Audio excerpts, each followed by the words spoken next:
afternoon, ladies and gentlemen. My name is Wally Rowder. I'm coming to you live from the city of Singapore. I'm your host today for BizTalk 49.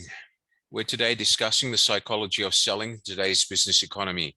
Good afternoon, everyone. Can everybody hear me? Okay, great.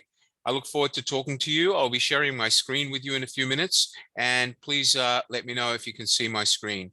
Thank you.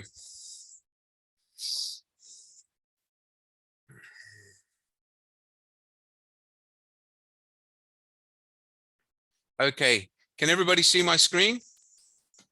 Wave your hands if you can see my screen. Great. Thank you so much, everyone. Good afternoon and welcome to BizTalk 49.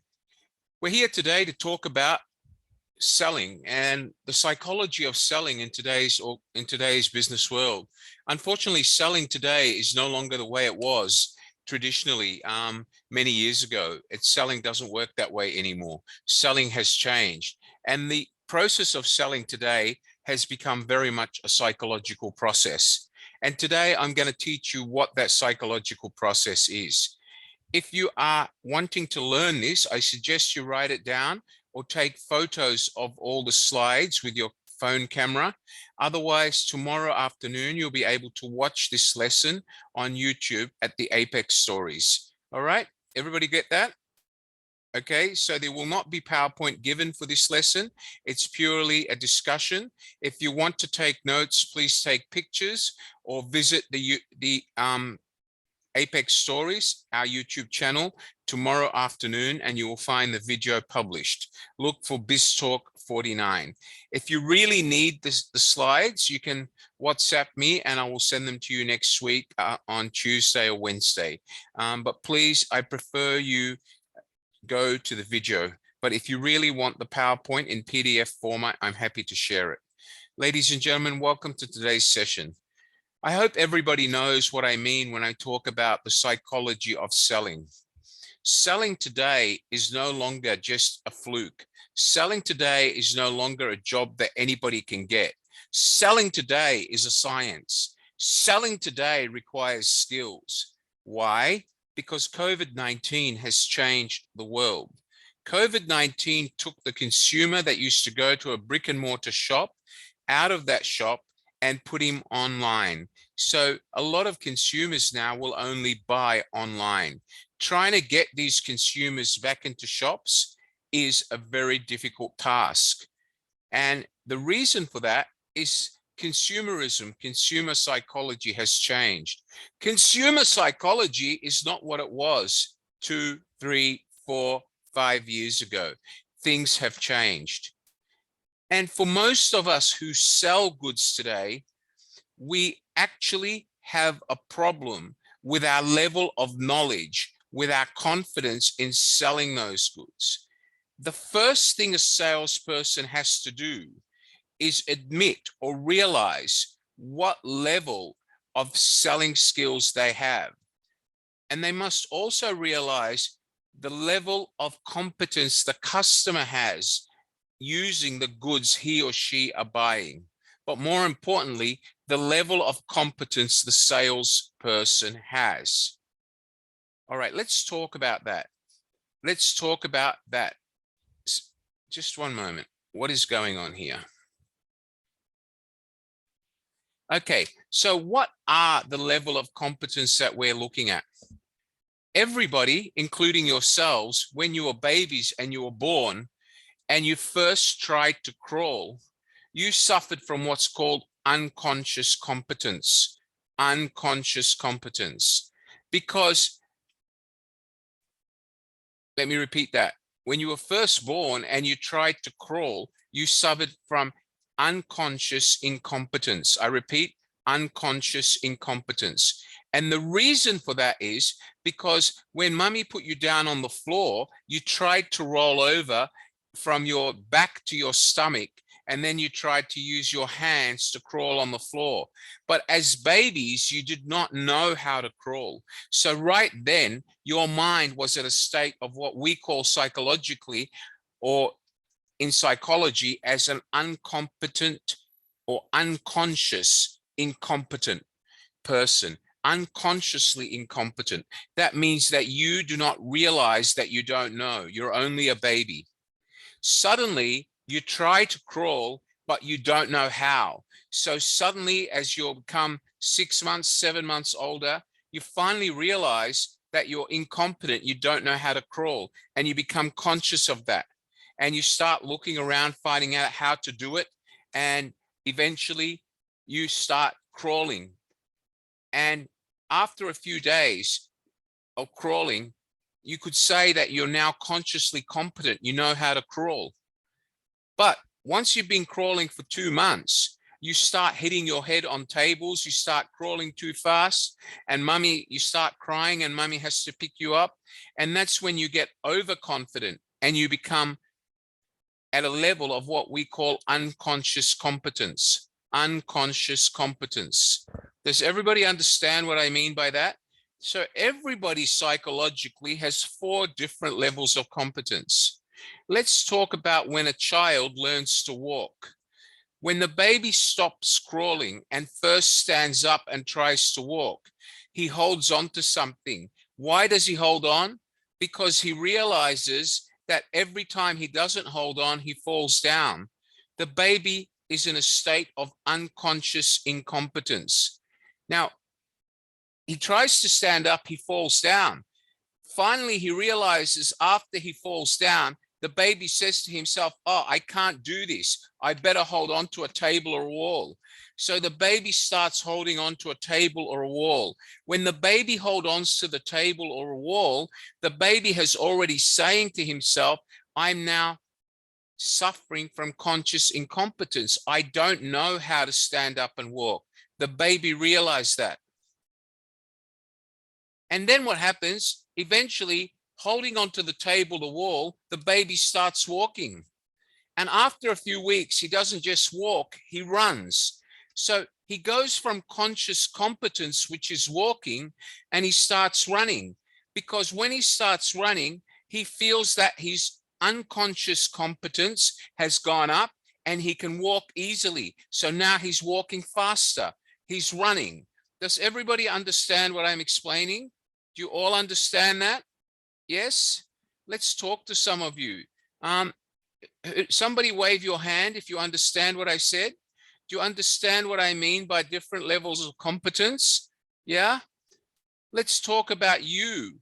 When you first grew up, Kin, when you first grew up, Karen, and you started cooking, or you learned how to cook from your mother, and you had to make steamed rice. The first time she asked you to cook rice, you were unconsciously incompetent. You didn't know that you didn't know how to cook rice. You thought it was easy. Then you tried to cook rice and you found that you really don't know. You realized that you were consciously incompetent. So then you got help. Mummy told you for every 1 cup of rice, 2 cups of water, only this much salt. You made it the first time, it wasn't good. The second time, it was better. By the time you got to the 3rd or 4th time you cooked rice, you became consciously competent. You now realize how to cook rice because after doing it 4 or 5 times and mummy correcting you, you know how many cups of rice, how many cups of water, how many teaspoons of salt. And after a while, every time your mother says, let's cook rice, you say, no, mum, I can make better rice than you. I can make it better. Mine tastes better. So what happens to you? You've gone from unconscious incompetence because you always thought that you could cook rice until you tried and you found out that you were consciously incompetent. Now you do it so well that you're unconsciously competent and you think you can do it without thinking, and you can think you can do it better than your mother. But what happens to people when they start practicing unconscious competence? What happens? Can anyone tell me? If you think you know it and you do it very well, and then you do it very fast, what happens?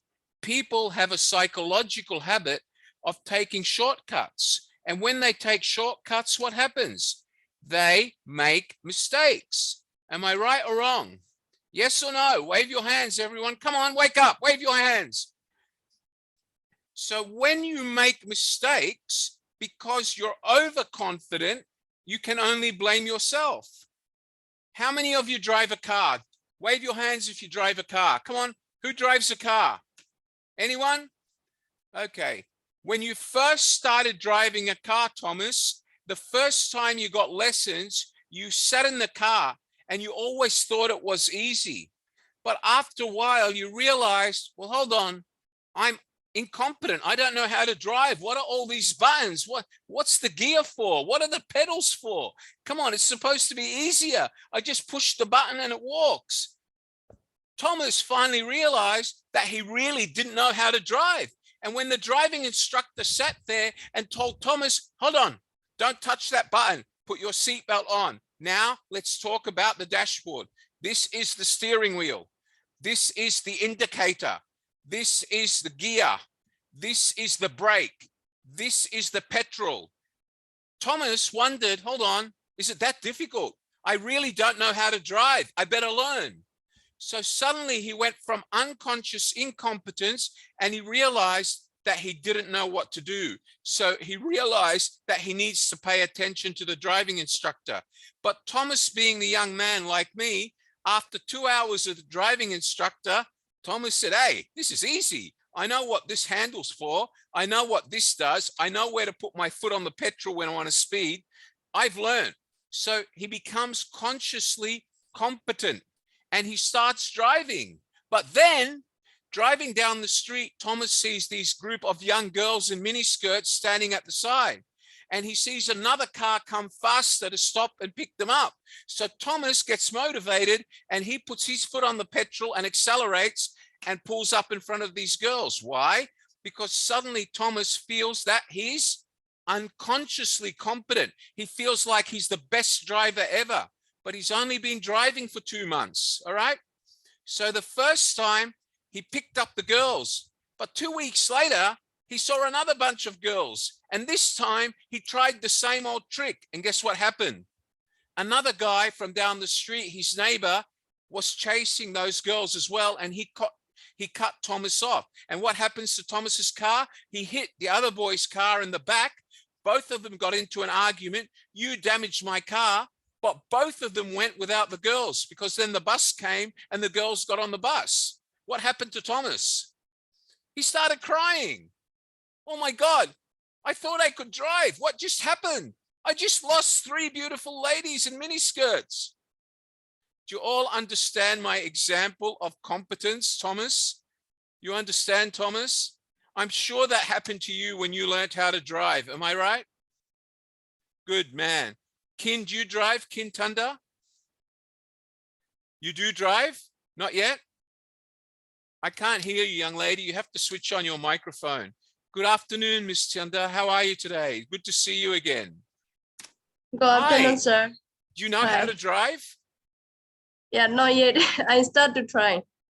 So you started to learn. The first time you got into the car, did you feel like you were stupid? You didn't know what you were doing? Did you feel like this was very hard? You're unconsciously incompetent? It's normal, right? And then after the driving instructor tried to tell you all these different buttons and handles, you suddenly realize, I really don't know. I better learn, right? And then now you're learning, but in 3 or 4 weeks time, after 5 or 6 lessons, you're going to become consciously competent, right? And then this is what's going to happen. You're going to ring all your girlfriends and say, hey, girls, we don't have to worry about a taxi tonight. I'm driving. We're going night clubbing. We're all going to go and find new boyfriends or new husbands. Let's go. So Tunda gets in her car and starts driving. The first time she drives carefully. She goes to the nightclub. She only has 1 drink, drives home safely. The next time Tunda says to herself, well, you know, I'm a good driver now. I can have 1 drink. It's okay. So she has 1 drink. And that night she goes through a red light, but no one catches her. The police are not around. 2 or 3 weeks later, Tunda is like Thomas. Tunda sees this young guy standing at the side of the street under the rain. He looks really hunky. And Tunda says to herself, well, I haven't been able to find a boyfriend for 6 months. Maybe I should stop and say hello. All right. But what she did, by the time she tried to speed up and stop, another girl behind her cut her off. Tunda hit the other girl's car in the back, and Tunda and the other girl then got into a dogfight, started pulling each other's hair. You damaged my new car, you silly driver, blah, blah, blah, blah, blah. And what happened to the boy, Tunda? Did he wait for you or was he gone? He was gone, right? Yes. What happened to you? What happened to you, Tunda? You go home and you're sad, right? Why were you Yeah. sad? Because you allowed your level of competence to go from conscious competence to unconscious competence. That means you became overconfident. Do you understand what I'm saying? Yes, Yes or I no? understand. Good. Okay. So what I all want you to do, thank you, James. Thank you, Tunda, for allowing Thank me to you. share the Thank you. experience. I'll come back to you. All right. Thank you. So what I want to make you both understand now is it's okay to become overconfident. It's good. But too much overconfidence means you will go back to being consciously incompetent, because when you make a mistake and have an accident, then you'll start questioning yourself again, and then it will take you time to become consciously competent again. So it's okay to become overconfident, but make sure that you limit how you go over. Do not do silly things. And most people, salespeople and customers, when they buy something, a lot of the times they are in this state of competence. All right. Let me talk about ladies. Again, can I use one of you ladies as an example? Who can I use? Somebody volunteer. I'm going to talk about shoes. Which one of you ladies buys a lot of shoes? Anyone here buys shoes? Come on. I can't pick on Tunda all the time. Who buys shoes here? All right. Laura, you buy shoes, Laura? Okay. Unmute your microphone, Laura. You're going to become my shoe lady. Everybody listen to Laura. Your turn is coming, Okay. Anna, Mary. All right. Okay, listen, Laura. Today, you're going to buy shoes, all right? You're going to buy Okay. shoes. But today, you're going to buy shoes to this new shoe shop that opened in your town. And you walk in, and all the shoes they've got are not flat heels. They're not mini heels. They're high heels, all right? Mhm. And you've never worn high heels before, all right? So Yes. you say to yourself, oh, what the hell? Everybody wears them. I'm buying a pair today. Wow, they look sexy.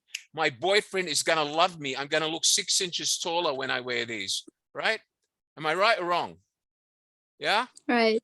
Okay, so you go into the shoe shop, you see the high heels, but you don't know how dangerous they are because you've never worn them. Okay, so unconscious incompetence. Then the girl gives you the high heels, you sit down, you put them on, and you stand up and try to walk in them, and you start shaking because you've never walked with a very thin stick on your shoe, high heels. All right, so you're consciously incompetent. Then you're a very strong lady, you're very motivated, and you say, no, I'm getting these sexy shoes. You buy them, right? And then for 2 weeks, every time you wear them, you walk very slowly because you're afraid you're going to fall down. Okay, because they're high heels. They're very nice, trendy shoes, but it's the first time you're buying them. So after a while, you wear them, but one night you decide to go to a disco with your girlfriends, and you decide to wear your high heels to a disco. What happens when you wear high heels to disco? Does anyone know? What happens, young lady? Can you tell me? What happens? Maybe I will fall down Well, you're right. You'll fall down, you'll because hurt I your don't leg, know and how you to walk with this high heels. all right. Okay. So what I'm trying to do, I'm giving you an example. So when you go to buy high heels, just a lady buying shoes, you still go through levels of competence. Do you understand what I mean? Yes. Yes or no? Yes. All right. I want you to speak loudly. You've lost your confidence because you haven't been to my session for 2 weeks. I want you to say, yes, I understand. Come on, say it. Yes, I understand. Yes. Good girl. All right. So can I ask you a question? Do you know how to cook? Yes, I know how to cook. Okay. Tell me, what is your favorite food? What's the best meal you can cook? Actually, it's Russian food. Okay, tell me, what is it? Is it rice? Is it stew? Is it roast? Is it It's a fried? soup. It's a Okay, soup. very good. You made my job very easy. So the Mm-hmm. first time your mother told you to cook the stew, did Mm-hmm. you feel comfortable cooking it, or were you worried that No, not everybody at was going to all. laugh at you? No, You knew how to I do didn't it? know how to cook, and I was worrying about it All right. So what happened the because first time you did it? uh-huh. Go on, talk What? to me. What happened? I'm afraid to make mistake. Yeah. Because it was I prepared this meal for my father. Oh, And okay. at this time, he was very hungry. All right. Okay. So what happened Yes. what happened when daddy told you, I need to eat, I want this? You went into the kitchen, you picked up whatever you could find in the kitchen and tried to Yeah. make his favorite stew, but you I weren't called sure my whether, mom. I yeah, just called my mom, yeah, and then she gave me the instruction how to cook the right. soup. Yeah. And So after, I tried, and yeah, every time when I cooked, yeah. it was better, and then and now I feel more confidence when I cook Okay. it. All right. So now when you cook this soup, can you cook it Mhm. better than your mother? Does Yes, your I dad think like so. your soup better or your mother's soup better? My soup better. So now you would agree with me that you're at a level of unconscious competence. Is that right?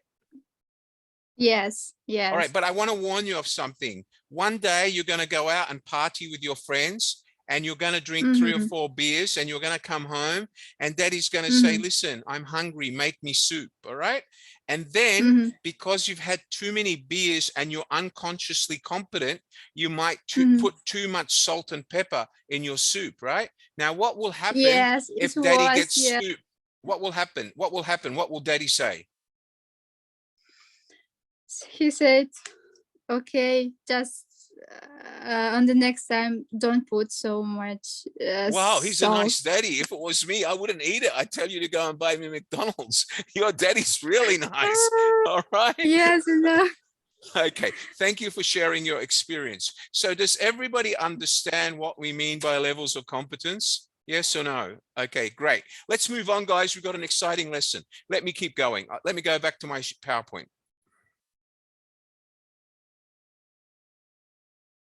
Okay, so let's go on to the next slide. So we all understand that everybody has a level of competence, both the customer and the salesperson. But remember, if we're running a business, the level of competence of the salesperson is very, very important. Because if the salesperson is unconsciously incompetent or even consciously incompetent, you can lose customers. If the salesman is too cocky and becomes unconsciously competent, you can also lose customers. Let's go to the next slide.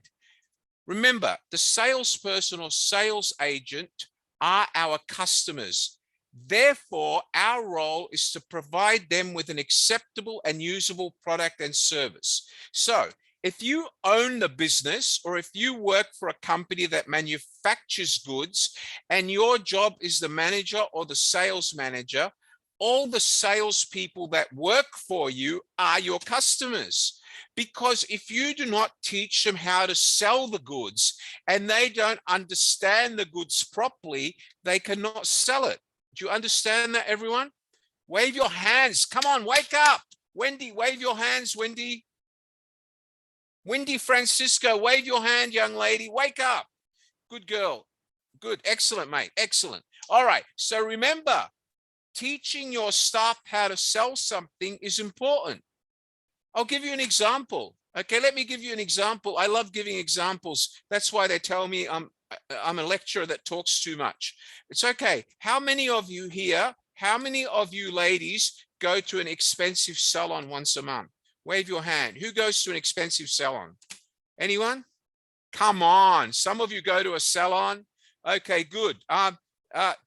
T. Gwyn, you go to a salon. Can you unmute your microphone? Unmute your microphone, T. Gwyn. Listen to this example. Unmute your microphone. Yes. Hello, how are you?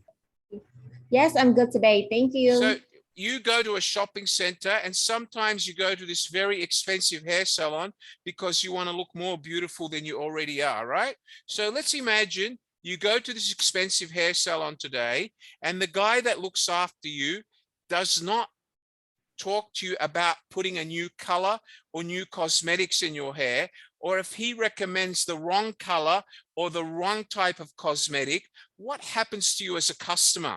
Are you still comfortable to agree to say yes to the color, or would you just say no? would you be happy Uh, with a salesman who doesn't know how to answer your questions, or would you still say yes to him? How would you do it? the first time I will thinking in my, I will show him what I want with my color hair. So Right. if he cannot choose the correct color I want, so Yeah. I will know. All right. So basically, if he is incompetent, if he doesn't have the right competence in mixing colors, he would lose you as a customer. Is that right? Yeah, yes, correct. Good. Excellent. Thank you. You're such a great student. So next time, make sure that when you go to a salon, make sure you become very, very choosy and test him on color. All right. Okay. Yes. Because I tell you what, I used to go out with a young girl about 10 years ago. She dumped me, as I've all told you in a previous lesson. I went out with her for 8 years before she married someone else. And she always, every month, I used to pay $300 for her hair and makeup. And every time she would go to a salon, she would change the color of her hair. And one day she came back and her hair was purple. And I said, "What have you done?" She said, "Oh, I told the guy it's supposed to be very dark reddish pink, but I ended up with purple." So she never went back to that salon. So for all you ladies, be very careful. Competence. And that goes not only when you go to a salon, when you buy shoes, or when you try to sell a product. Okay, do you all understand that? Level of competence is an important psychological aspect of the sales process, whether you're selling a product or a service. If we're running a hotel, the people at the reception desk are our front line. If a rich Australian guy comes with a gold American Express card and the girl at reception is very, very smart, she will upsell. She will say to me, "Sir, I don't want to give you a standard room. I see you're a young man and you're here to relax. How about I give you a junior suite? It's only $50 more. Would you be happy with that?" Okay, so if the girl upsells me, it's because that girl is consciously competent of knowing the rooms in the hotel and the product. So as a customer, I would be happy and the hotel will make more money. But if the receptionist is unconsciously incompetent or even consciously incompetent, and the manager has left her there with that poor level of competence, then the manager is incompetent because he is putting his customers at risk. Does everybody understand what I'm saying? Yes or no? Wave your hands. Come on, all of you, wave. Wake up. Thank you. Thank you. My host, the guy in the red t-shirt's not waving today. He must have forgotten his lunch. Mr. Amala, wave, Mr. Amala. Good man. Thank you, mate. All right, guys. So does everybody understand what I'm talking about so far? Great. Excellent. Okay. Where is the man in the blue shirt? Where are you gone? Nurullah, where have you gone, young man? Hold on. I've got a student I need to ask a question and he's disappeared on me. It's okay. I'll come back to him. All right. So does everybody understand what I'm talking about? Yes or no? All right. Let's go to the next point.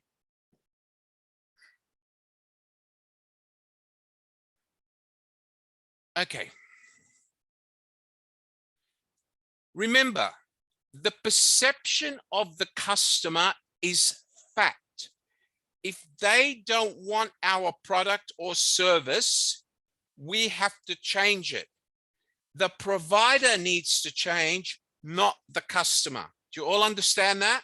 If you go into a shop and they don't have your product, the chances are you will not buy. The customer won't change their need or want or desire. The shop has to make sure it provides the customer the goods or service that the customer would perceive that they want or feel that they need. Does everybody understand that? Do you understand what I mean by that? Yes or no? Does everybody understand that? The customer's perception is important because the customer knows what he wants. Your job as the provider of the goods or service is to understand your customer. You have to understand customer customer mentality. You have to put yourself in your customer's shoes. Otherwise, you will not have the right product to sell. Does everybody understand that? Yes or no? Wave your hands, everyone. Could everybody switch on their cameras, please? Come on, I'm making a lot of effort to teach. And when you switch off your cameras, it's disrespectful to me. Can you please, I ask you, please, as a courtesy to me, switch on your cameras, please. Thank you. All right. So the perception of the customer is fact. If they don't want our product and service, we have to change it. If we don't change it, we will simply lose customers. And as a customer, if I go to a shop, if the shop doesn't have the goods I want at the right market price, as a customer, I will go somewhere else. Am I right, Thomas? Thomas, you do this, Thomas, it means you're going to sleep. Don't cover your mouth. I need to see you. Take your hand away from your mouth. Otherwise, I think you're asleep. Good man, just shake your hands. That's enough, that's enough, that's enough. All right, okay, let's go on, Thomas. Good man. I like you today, Thomas, you're awake. Good man. So the next slide, guys, is this.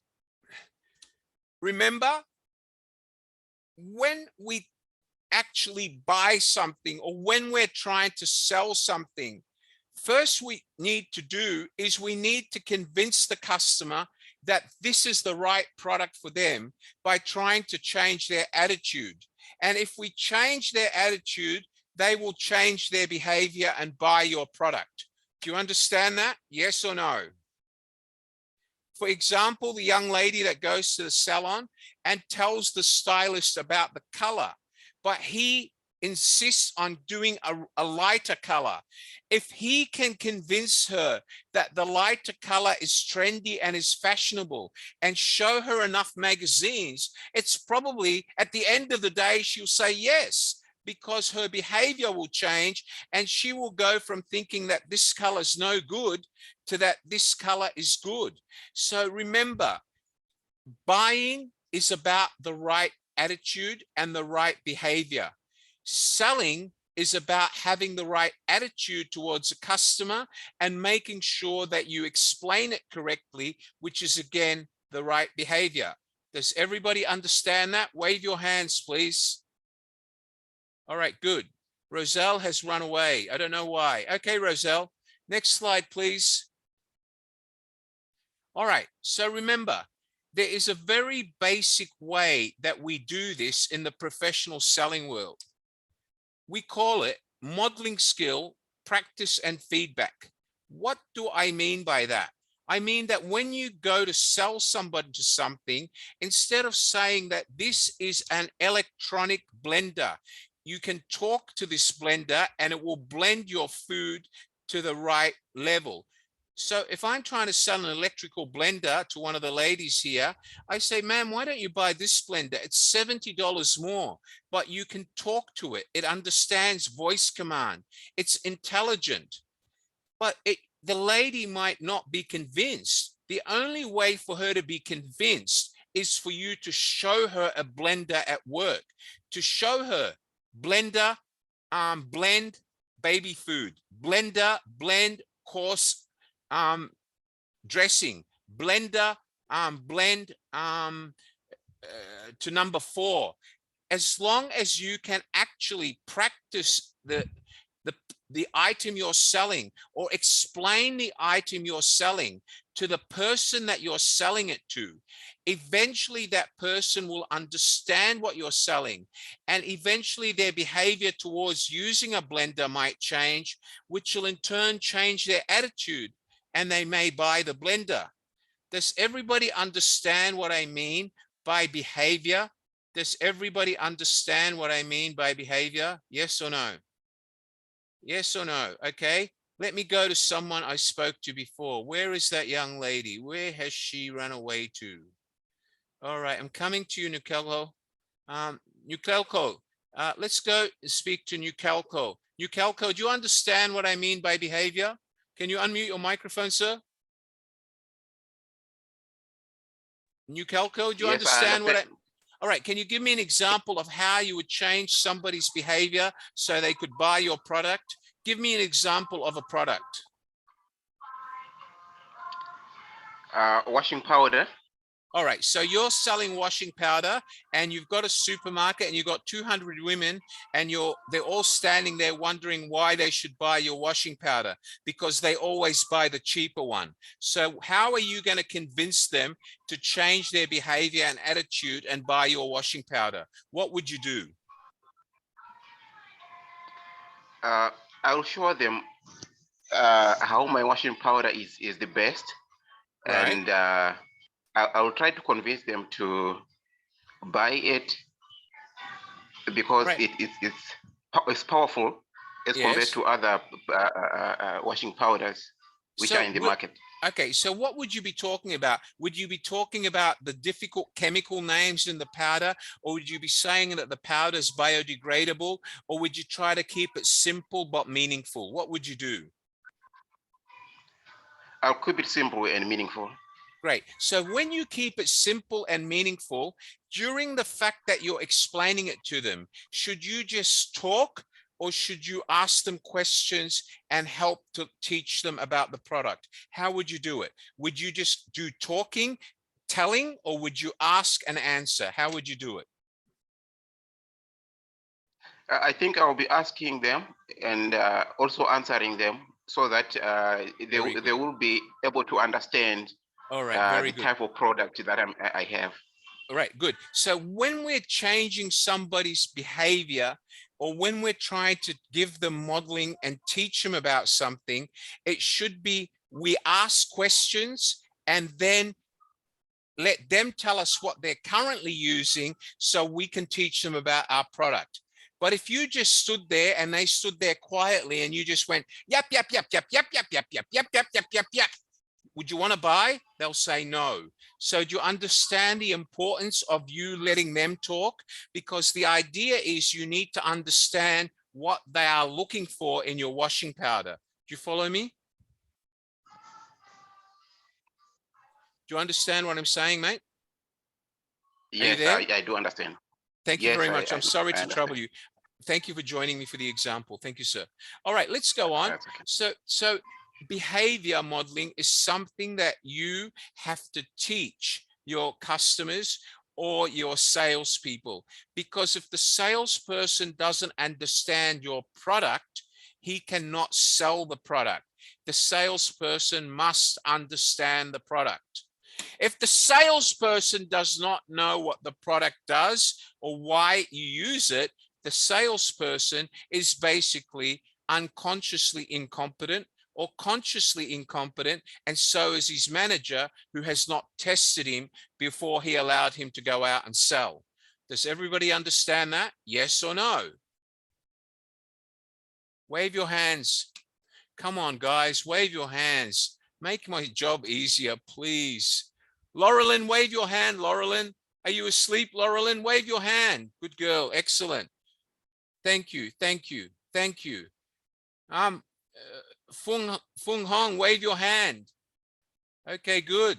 Thank you. Okay, wake up.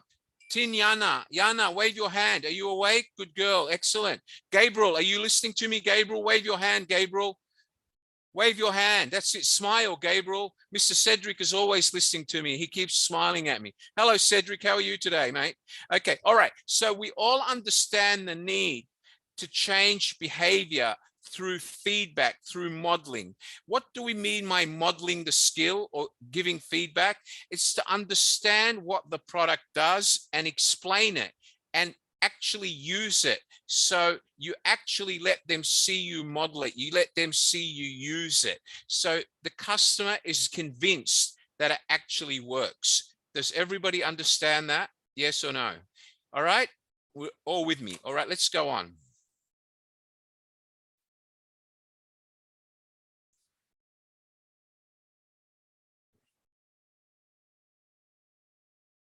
Okay, remember, modeling based on role model. So basically, if you're teaching somebody how to do something, You make sure that you're very good at what you're doing. So when the person learns from you, they can then teach someone else about it. And remember, teaching somebody means actually asking questions, listening, and then showing them. If you do it properly and ask questions and involve them in the process, they will actually understand you and remember what you're telling them. And then after you've told them, you ask them questions. Does this product do what you want? You told me you have a lot of baby clothes you want to wash. So the washing powder has to be strong enough to get the food stains off the baby's pajamas or aprons or nappies, etc., etc. You need to involve them. You need to let them talk, and you need to let them understand what you're teaching them. Not only your customers, but also the people who work for you. It's called transfer of knowledge.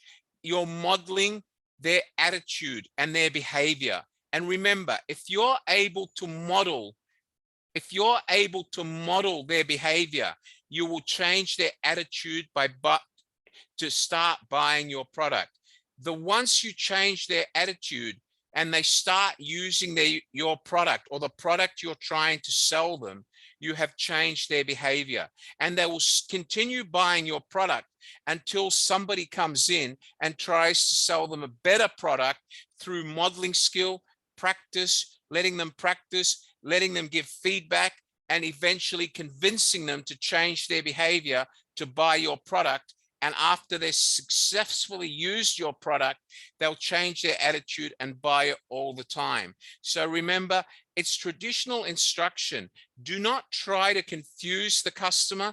Do not try to confuse the people that work for you on how to sell with complicated facts. Teach them the real facts, simple facts, which they can then teach to others. All right, let's talk about this. I'm using a simple example here, raising capital, raising money. Why do people want to save money or raise money? It could be to send their children through an education. It could be to buy a home. It could be to have investment income after they retire, or it could be to start a business project. But a lot of people, they worry about the brown circles, but some of them do not worry about these green circles. What happens if there's an emergency like COVID-19 and you need medical bills, or somebody has a heart condition? What happens if lifestyle changes? What happens if there's no electricity and you need a generator because the electricity in your country got knocked out? What happens if you become like Sri Lanka and there's no more petrol and you haven't got enough money to travel with alternative means of transportation? So all of these are things that people would be worried about.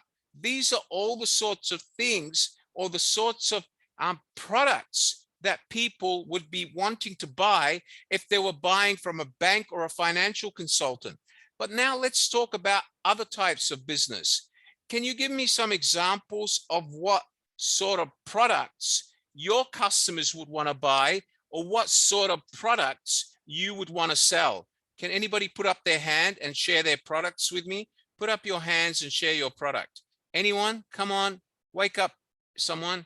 Who wants to talk to me? Okay, let's start with Myat Su Win. Hello, Myat. How are you today, Myat? Go ahead. Hi, how are you? Hello. Hi, tell me, what sort of products do you sell? Are you there? Are you there, Myat? I can't hear you, so I'll come back to you. Thank you. Does somebody else want to share their experience with me? Frederick. Thank you, Frederick. Good afternoon, sir. Can you unmute your microphone, Frederick? Hi, Frederick. Tell me about your products. I sell construction materials. Okay, good. Construction material is a large range. So when you go to sell the customer has many needs throughout the construction process. Tell me about that, and tell me, how do you identify what needs the customer has so you make sure you maximize the sale? How do you go about it? Sometimes I don't know how I can explain. I normally like approach a client and show him how my products are a bit cheaper and you can even satisfy his needs. Okay, but you see, you're making a mistake already. You said you show him all your products and you worry about that it's cheaper. And the fact that you're talking about the price, you could find that that is a deterrence. What I want you to do from now on is focus on what your products can do for him. So you need to focus on, I have construction products, and the reason this product is better than what you're using now is because it can deliver this.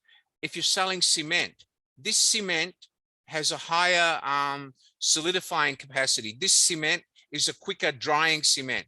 This wood is a better quality wood. It will last longer.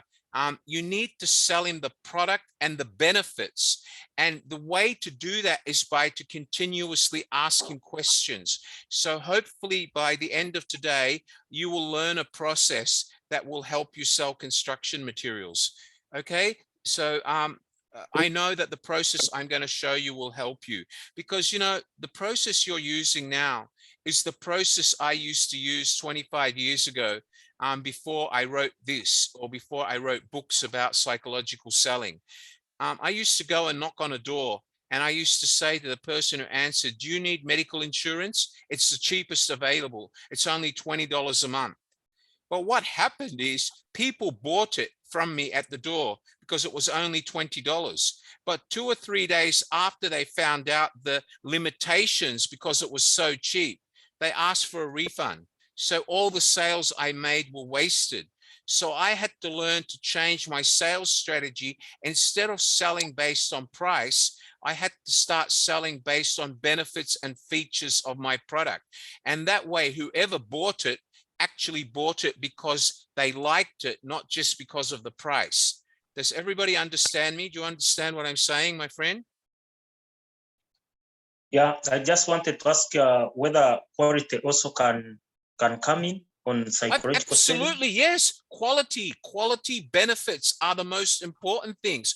Quality, first you talk about benefits, then you talk about quality. But the price you do not talk about until the end.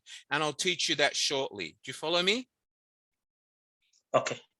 Good on you, mate. We'll talk soon. Okay, let me go on, guys.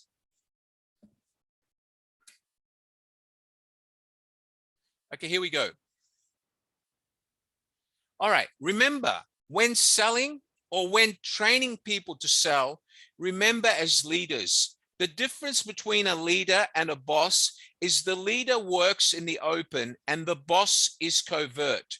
The leader leads and the boss drives. That was Theodore Roosevelt, former US president. Okay, let's go to the next one. Leadership is like a piece of string. Pull it and it will follow you everywhere. Push it and it ignores you. D. Eisenhower. All right. So let me tell you what it means. When you're selling, you have to be the leader and you have to lead the customer to follow you. When you're selling, you are the leader, not the boss, because the boss is the customer who has the money to pay you. You are the leader. You need to lead him to follow you and not try to tell him why he should buy. You need to psychologically convince the customer that your product has the benefits and will deliver better quality results, and let the customer buy. So you lead, customer follows. But if you drive and push, the customer will just run away. And that's what happens when you sell based on price only. Does everybody understand that? Can you wave your hands, please? Yes or no? Yes or no? Wave your hands. Good. All right. Engineers engineer, managers of engineers must understand management. And that's the same with you as salespeople. All right. So when you go out to sell, you are, okay, you are the manager. The person you're selling to who's interested in buying your product is the engineer. but you have to lead that person the correct way so he ends up buying your product. Because if you don't lead in the right way, he will run. Because if you don't lead whereby you pull, he follows, by asking the right questions and convincing him to change his attitude towards buying your product, then you become the boss and you just tell, and he run. You will never sell. All right, let's talk about this. When we're selling to a customer, there is 4 types of relationships that we want. The first relationship is a low relationship with the customer and very low task. So you don't tell him much, you don't push him much, and the customer's not very interested. And this also applies to the salesman. If the salesman doesn't have contacts, doesn't build relationships, therefore he's low task, he doesn't sell. Let's go to the one at the opposite side on the top hand of the matrix. The customer is very high task. He's got a very successful business and he likes very good relationship. And the salesman is also high task and is very good at building relationship. So which salesman is going to be more effective? The low relationship, low task, or high relationship, high task? Tell me, which salesman is more effective? Who can answer my question? Which salesman is more effective? Low relationship building, low task orientated to get results, or high relationship salesman who builds contacts, knows how to actually promote the product to different people, and high task that he actually understands the product and really is focused on selling it, high tasked? Which one will be more successful, the low or the high? Who can answer that? Who can answer that? Come on, wave your hand. Who can answer that? Of course, the high task, high relationship is going to be a more effective salesperson. Do you all understand that, everyone?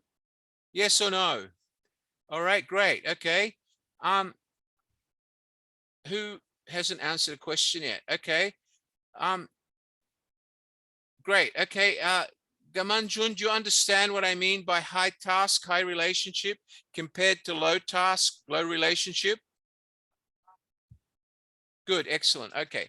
Now let's go the other way. If I have high relationship and low task, no matter how good I am at building relationship, if I'm not task driven and have the competence of the product or service to sell, I will fail. I will fail. Okay. Because, ladies and gentlemen, here, let me just get my pointer working. Here, this one here is useless. If you have all the relationship and the contacts, let me share my screen. One moment. Okay, let me share my screen. So as I said before, even if you had high relationship, you have very good at building relationship, but when you build the relationship, you don't have the competence to sell the product or service. So you low tasked, this here will not help you. If you have low relationship and low task, again, this will not help you. If you have high task and low relationship, you're halfway there, but you will not be a successful salesman. You will fail to meet your target. You will not meet your target. Your target will always be minus. All right. However, if you're high task, high relationship, that means you have very good product or service knowledge. You have very good ability to attract and communicate with clients and build relationship. Therefore, you will always be ready to sell and you will exceed targets on a constant basis. Does everybody understand that? Yes or no? Wave your hands. All right, good, excellent. Let's go on. Ladies and gentlemen, there is a famous saying in the world of psychology or in the world of sales. We call it the Blake-Morton managerial grid. And I want to apply this not to customers, but you as salespeople. Okay, here, if you are here, If you're an impoverished manager, and that means you don't care about people and you don't care about the task, okay? You're an impoverished salesman. You have no people relationship. You can't build relationship, and you don't know how to sell. You don't have task. You will fail. Go to the other side here. Here. So you have very high task, okay? High task, but your ability to interact with people and build relationship is 0.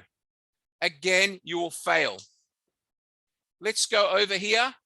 Here, you have very high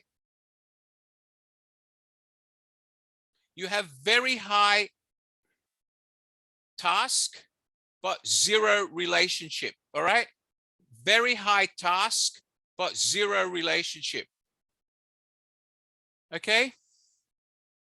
Again, you will fail. All right, so let's talk about these two. Which one is better? Is it better to be 9.9 or is it better to be 5.5? Which one is better? Let me tell you that for the salesperson, 5.5 is the ideal salesman. For the sales manager, 9.9 is the ideal sales manager. Why? Because 5.5 means that your salesman is good at making contacts, building new rapport with customers, and he is at a level of competence. Okay, he is at a level of competent competence, not incompetent competence. Okay, do you understand that? All right. So if he goes to the next level up, if the salesman goes back to what we said before here, if he has what we call conscious competence, he's 5. If he goes up here and if the salesman becomes 9, that means the salesman is at unconscious competence levels. And when the salesman gets to unconscious competence, he's likely to make mistakes. He's likely to start talking too quickly. He's likely to lose the customer's interest and the customer's trust because he starts using complicated words that the customer doesn't understand. So the ideal place for the salesman is 5.5. Where should the sales manager be? The sales manager should be well above at 9.9 because the sales manager would have much more experience and he would take him a lot more for him to become.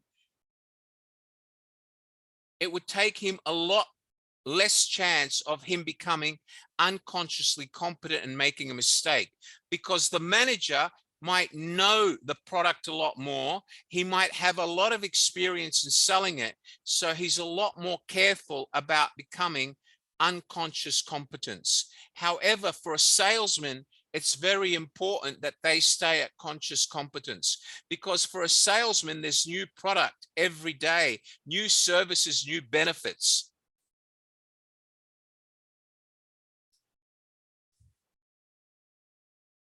Okay. All right. We'll leave this one here. I'll come back to this later. Okay, let's go to this. So before you start selling a product or before you expect any of your staff to sell a product, you have to ask yourself, have they been trained in selling this product? Do they know how to sell it? Right. Number 2, do they accept the task as part of their role? Do they accept that their job is to sell? And to sell means to ask questions, explain the product, demonstrate the product. Do they understand how to do this? Can they do it and also teach somebody else how to do it? And in all the time that they've been selling, have they had positive experiences? Are they constantly closing sales or are they constantly being rejected? Of course, if the salesperson is always being rejected and has a low experience, he will fail. However, for him to have a high experience, he must have a high level of understanding. He must have a high role perception and understand the role, and he must be highly trained. The other one we must look at is you as managers assessing the motivation of your salespeople or your own motivation as salespeople. You must ask yourself, am I really happy selling? Am I happy to do this task? Am I getting enough commission or enough salary or incentive to be selling this product? Do I feel secure selling this product? Do I believe in this product? Do I believe that this job is long-term and is stable? Do I believe that I can continue with this job even though if I don't sell today?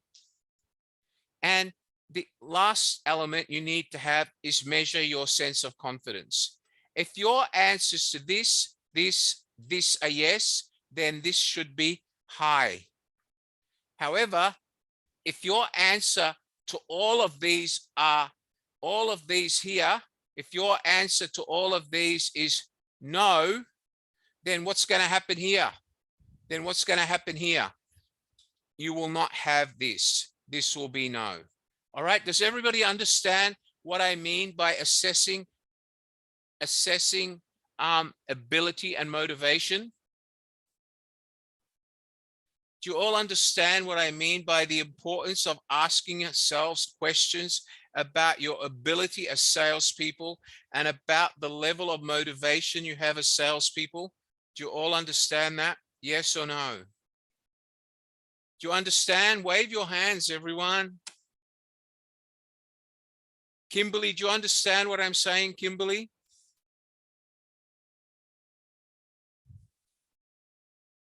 Okay, good. Where is Kimberly?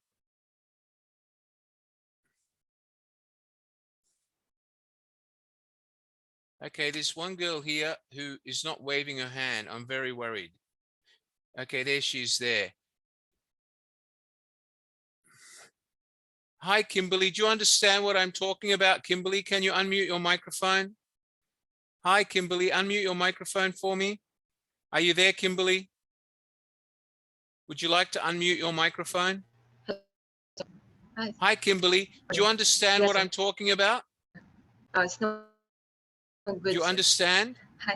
Hi, sir. Do you understand what I'm explaining about task Yes, and sir. Yes, sir. ability? Do you understand Yes, why sir. it's important? Do you understand why it's important, young lady? Okay, good. Excellent. Thank you. All right, let's go Yes, on. sir. Thank you. Okay, let's go on, guys. All right. So remember, when you're training a salesman or when you are selling to a customer, do not underlead the customer. It's better to always give the customer more information so he becomes more confident. But do not mislead. Overlead is okay, but do not mislead. All right? Does everybody understand that? Do not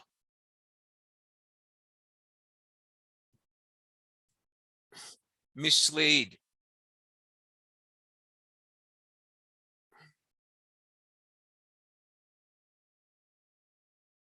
All right. So it's okay to overlead the customer, but it's important not to mislead.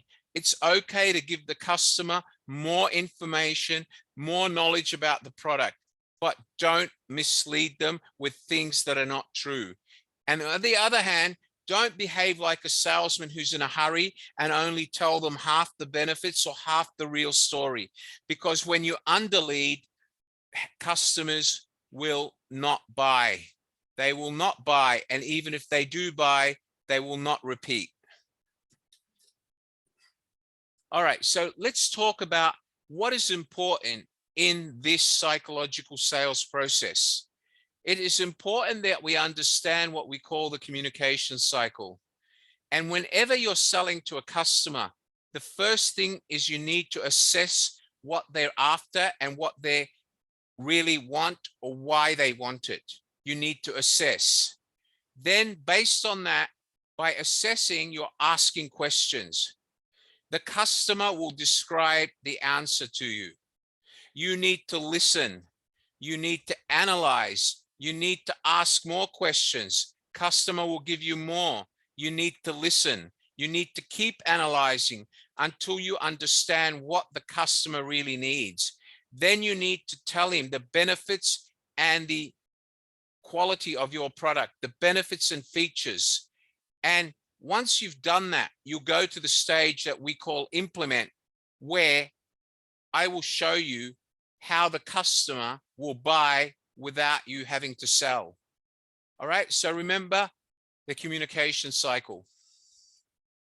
Ladies and gentlemen, this is all about consultative selling. It's about using psychological methodology to take the customer from something that he may want and make him believe that he needs it. All right, so if a customer wants something, okay, needs something, wants something. Let me ask you before I go to this, let me go to the next one. If somebody wants something, you have to take the want to a need. Now, if he needs something, it means that he wants the product, right? But for him to want the product, first he has to need the product. So if you can take the customer from something they want to something they need, you need to motivate them. And how do you motivate them? It's by you asking questions and telling them the benefits, the features, and showing them how the product works. Letting them try it, letting them feel it, let them tell you what they want. And if they tell you what they want, you will make them understand that they need the product. How do you know that they need the product? By you asking questions after you've explained to them. And when they can explain to you what they need to do with your product, based on what you've taught them, that means they've already admitted that they need your product. Okay, let me ask you a question. Let's try that out. Okay, so if I am selling a vacuum cleaner to someone, a vacuum cleaner, has everybody here bought a vacuum cleaner before? Yes or no? Everybody bought a vacuum cleaner? Wave your hands if you bought a vacuum cleaner. So when you go to buy a vacuum cleaner, what you want is a vacuum cleaner that has enough suction and enough power to vacuum your carpet. Now, you might go into the store and you might want a vacuum cleaner, but you haven't made up your mind about which vacuum cleaner you're going to buy. So the salesman has to explain to you why this vacuum cleaner is stronger than the other vacuum cleaner. He may have to spill some rubbish on the carpet and show you how powerful it is. Because if he can convince you that that vacuum cleaner is powerful by asking you, Madam, why do you need a powerful vacuum cleaner? It's because I have a business and our business is a lot of dust on the floor. I need to clear it. Or I have children and they make a mess. I need to be able to clean it. So the salesman then has to focus on that. After he shows the lady the vacuum cleaner, he should say to the lady, Madam, now that you've seen how powerful my vacuum cleaner is, do you think this will clean up the dust from your business? If the lady said yes, what has the lady admitted to? She just admitted that she needs his product. Am I right or wrong? Do you understand that, Emmanuel? By somebody understanding your product and being able to explain how they would use it, they are basically saying that they have gone from wanting your product to needing your product. Does everybody understand that? Yes or no? Yeah? Everybody understand it? Okay, good. All right, fine.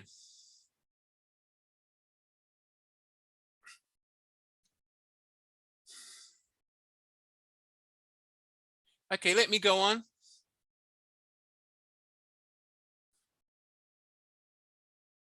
This comes up to the very important part of psychological selling. I want everybody to say this.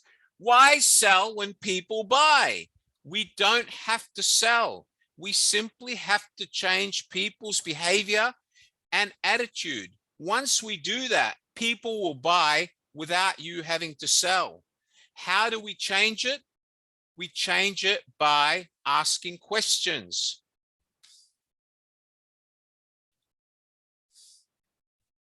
The most successful salespeople in the world don't sell.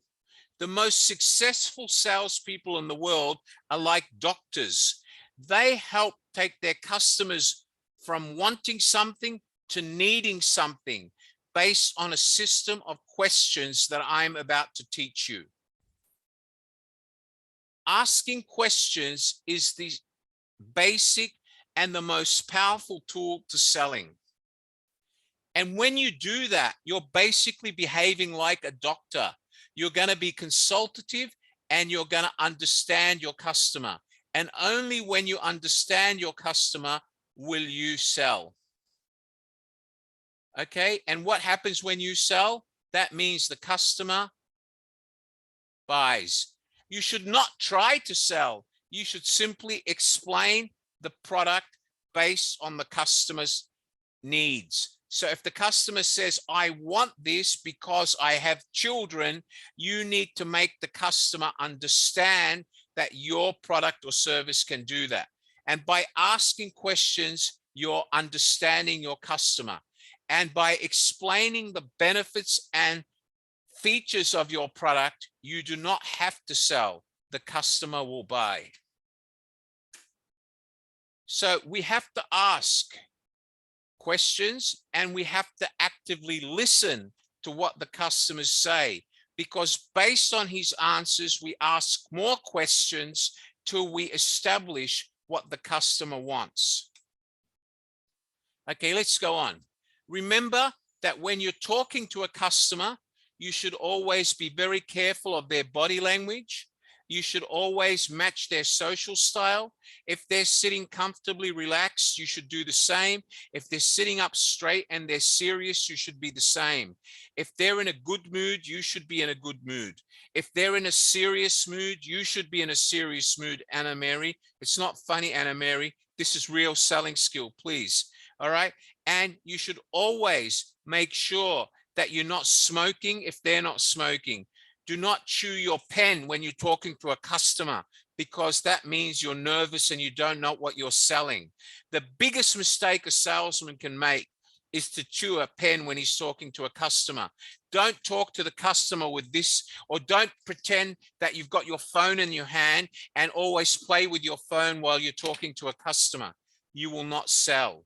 You need to match the customer's social style. You need to match the customer's body language. You need to make sure that if they're happy, you're happy. If they're serious, you're serious, and that you're focused on them, not on your phone, your cigarette, or your pen. Does everybody understand that? Okay. Let's talk about some very common needs that customers have. We'll talk about two different types of business. Remember, I told you finance and money. The most common needs that customers have out in the market are how to save money for retirement, how to save money to educate their children, how to save money to protect their family in the case that somebody goes to hospital, or there's a death, or there's a hurricane or COVID, and how do they save money in order to buy a new house or set up a business or being able to go on a holiday. That's what I mean by project. That means save to do something they've always wanted to do. These are very common needs. Most customers want these. So if you're trying to sell investment or savings, all your customers want this. But let's talk about some other average needs out there that your customers or you might be looking at as customers. Buying a new pair of shoes for the ladies, upgrading to the latest iPhone for most of you, selling construction material to builders who are now in a hurry to build more offices, more houses, and more condominiums after the COVID-19 lockdown. Installing power generators if you live in the Philippines where the power keeps getting disconnected. So Power generators will be on the high list of needs of nearly every Filipino family. New uniforms for the people who work in your restaurant or work in your business. If you run a restaurant and during COVID-19, everybody was wearing the same old uniform, sometimes you want to excite your customers and give them a new, fresh atmosphere.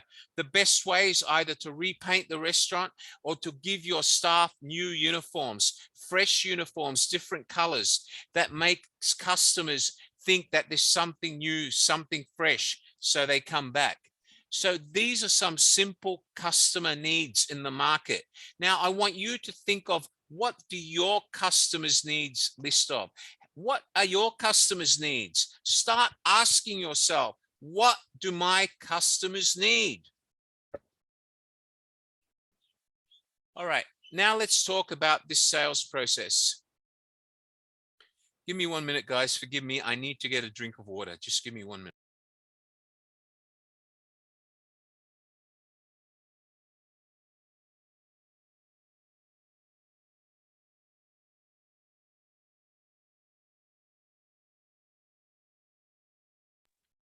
Okay, forgive me for that. All right, so now let's talk about what is the sales process. The first part is prospecting, looking for customers. The next part is to approach the customer, ask questions. Okay, would you be available? Can I show you my product? Are you? Can I tell you about my service? Then you introduce your product or service to them by asking questions about what they want, what they need, what they're going to use it for.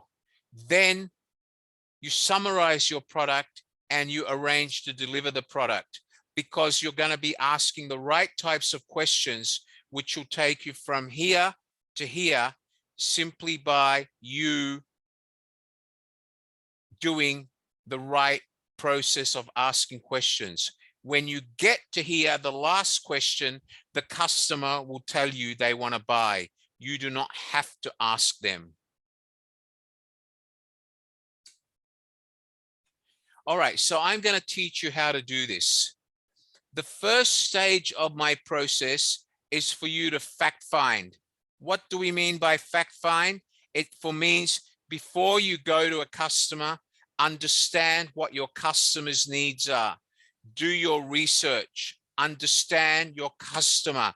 Put yourself in your customer's shoes, because if you do not understand your customer, you will never be able to sell your product or service. After you understand your customer, I am going to teach you the question process, which I call CARE. C-A-R-E, I care. All right. And I'm going to teach you how to present to your customer. All right. Does everybody understand that? Yes or no? Let's start. Everybody has personal needs. And also everybody has personal needs. However, the salesman has product or services, and the customer or the client has product needs, right? So for you as a salesman, you have personal needs. What are your personal needs as a salesman? You need to sell, right? Because if you don't sell, you lose your job as a salesperson, right? What does the customer need? The customer has product or service needs. You need to sell the customer your product. Correct or not? Does everybody understand that? You as salespeople have needs. What are your needs? You have a job to go out and sell. If you don't sell, you lose your job. However, the customers you're selling to have either a product need or a service need, right? And when you're a salesman going out to sell the product, you should know the product or service, right? And you should know what your customers need. You should understand your customer's mindset. Do you understand that? You should put yourself in your customer's shoes. That's called being customer centric. My co-host, can you write the words customer centric in the chat box, please? Customer centric, C-U-S-T-O-M-E-R. Second word, centric, C-E-N-T-R-I-C. I want everybody to write it down. Customer centric. If you as salespeople are customer centric, you understand your customers, you put yourself in your customer's shoes, your customer needs you, you need the sales, therefore you will be able to close your customer's needs. But if you do not understand your customer's needs, you are unconsciously incompetent. All right? Okay, let's go. Let's talk about this. So everybody has wants. Okay. However, for us to change these wants, for us to make these wants needs, first we must identify the problems. Okay. We must identify the problems and we must turn those problems into solutions, and the solutions will make him need the product. All right. So let me explain this. The customer wants something. If the customer wants something, okay, we need to identify their problems. We need to show them solutions and make them feel that they have needs. Does everybody understand that? Yes or no? 1, identify problems. 2, motivate them and teach them the solutions. Once you've done that, you will have help them identify their needs.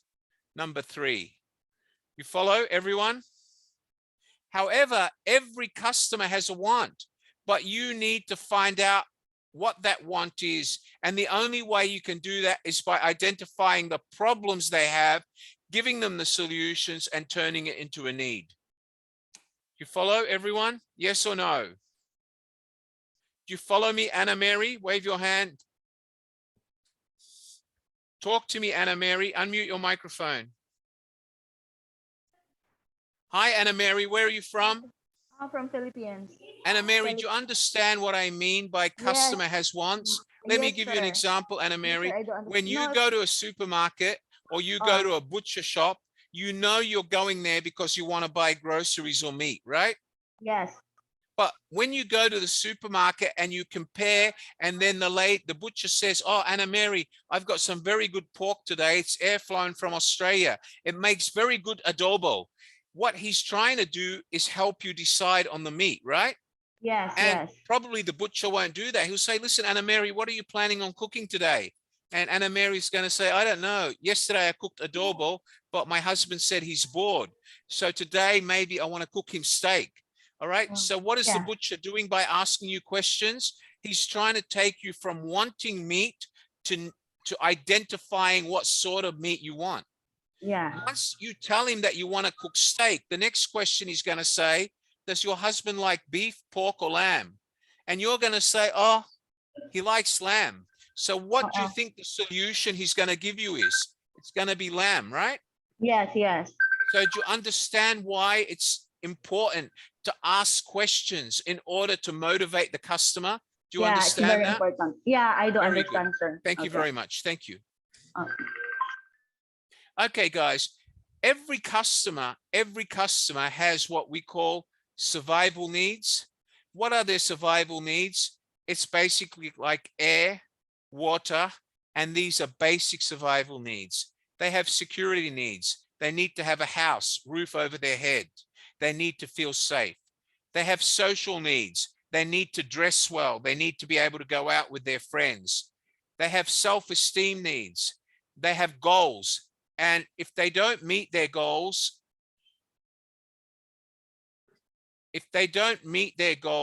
their self-esteem will go down, all right?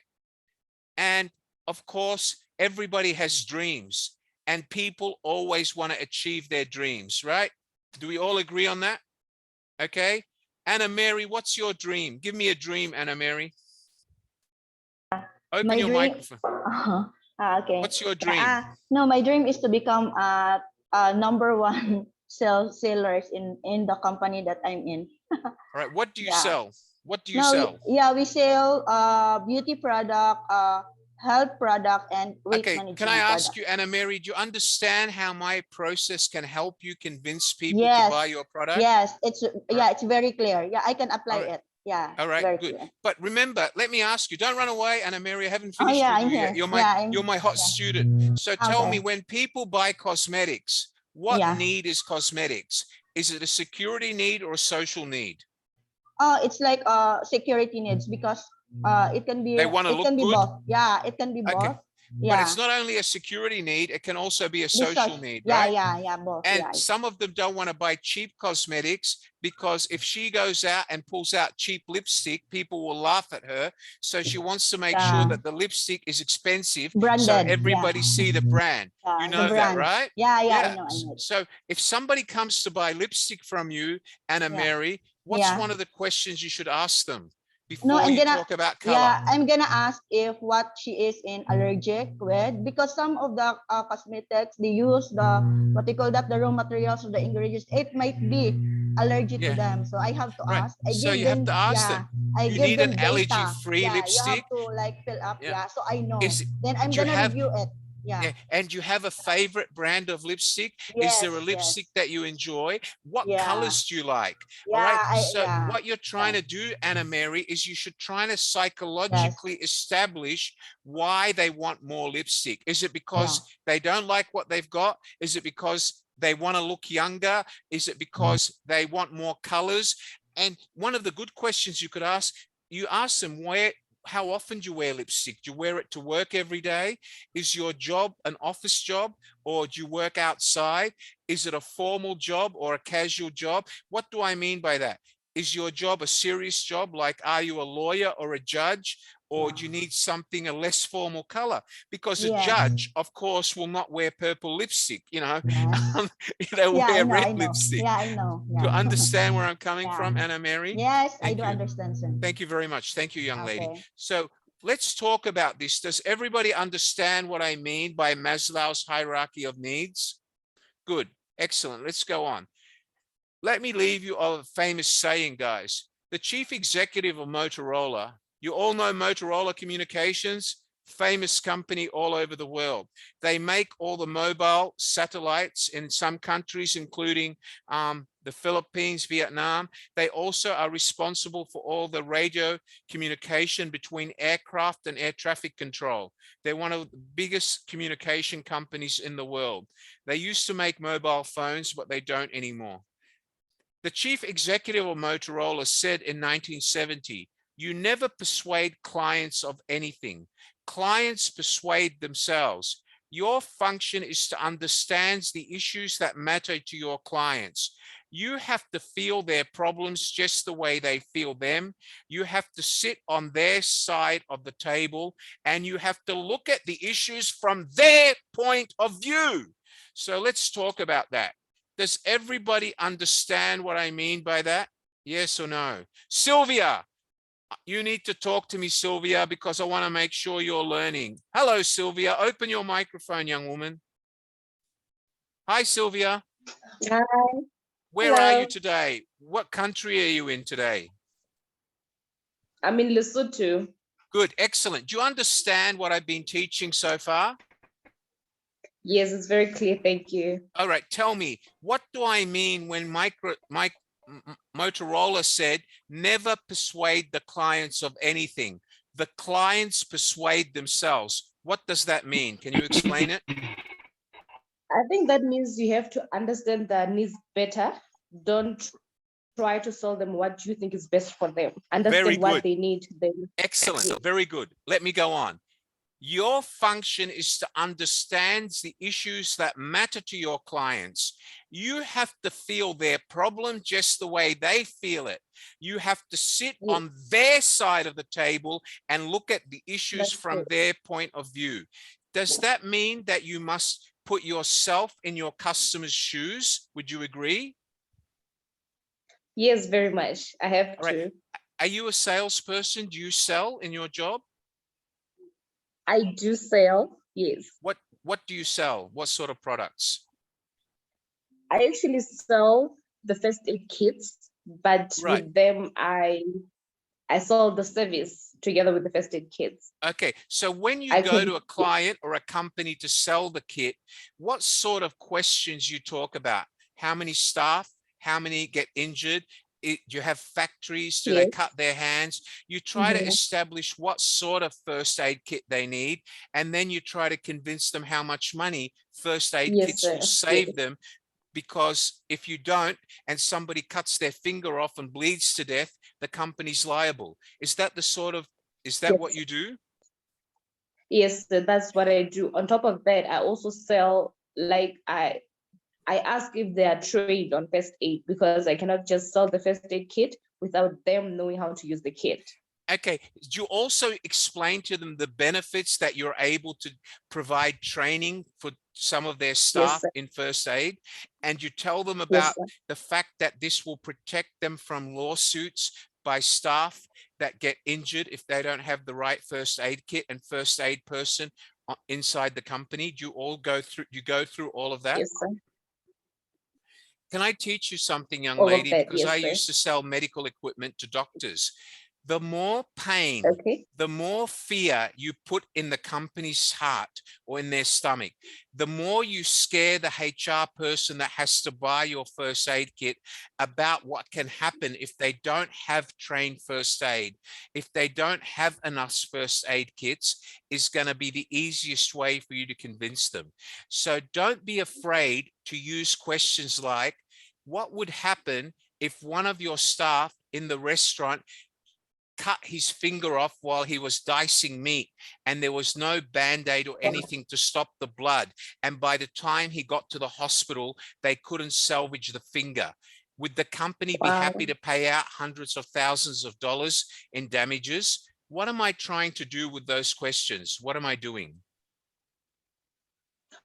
You are trying to I'm trying to inflict the pain of the consequence on the customer's budget. Do you understand that? Yes, sir. Let me ask you a question. I do. Let me ask you a question. You're a woman, right? And when you go out to buy dress or t-shirt or blouse so you can wear to work when you go out to work, you're looking for a certain style, because you know when you go out to sell, you have to have a certain appearance. Am I right? Yes or no? That's true. Now, if you go into a shop and the salesman tries to sell you a mini skirt rather than a long skirt, and he keeps telling you to buy this skirt, are you going to buy it? You're not, right? You're not going to buy it because it's not what you want, right? Okay, but if he sells you a skirt and then tells you that this skirt is very professional, that's what a lot of lawyers and bankers wear, it looks fashionable, it comes from a designer, what is that going to do to your level of confidence in the salesman? What's it going to do? I'll end up buying, because if it's trendy and it's professional, all right, but if he keeps telling you that the long skirt is out of fashion and you know that it's not, what will happen to you as a customer? You're going to walk away. Am I right? I am. Yes. Yes. All right. Sir. So you understand where I'm coming from? I do. Thank you. Good on you. You're a great student. Thank you very much. And I want to hear from you about how this helps you increase sales. So if your sales go through the roof next month, I want you to send me a message and say, Mr. Wally, I made extra money because you helped me sell better. All right. Thank you, sir. I'll do that. You're welcome. Okay, let's go on. All right. So there is two types of needs, guys. There's what we call a person or a customer's implied need. An implied need is a statement from the person buying, telling you what their problem, dissatisfaction, difficulty is with the current product or situation they use. Now, by you asking questions, you will identify what their implied need is. Then by you describing to them your product and the benefits of that product, you will take them to identify their explicit need.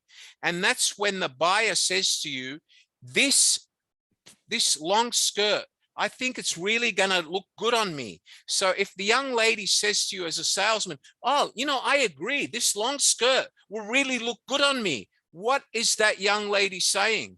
Is she saying that she still wants to see more, or did she just agree to buy the long skirt? What is she saying? Who can answer my question? Shadi, can you answer my question? Hi, Shadi. Hello, sir. Shadi, if I am this girl in the shop and you show me a long skirt and I tell you, yes, I love that long skirt, that will definitely look good on me. Should the salesman keep trying to sell her a short skirt, or did she just buy the long skirt? What would you think? I prefer what customer wants is the first priority.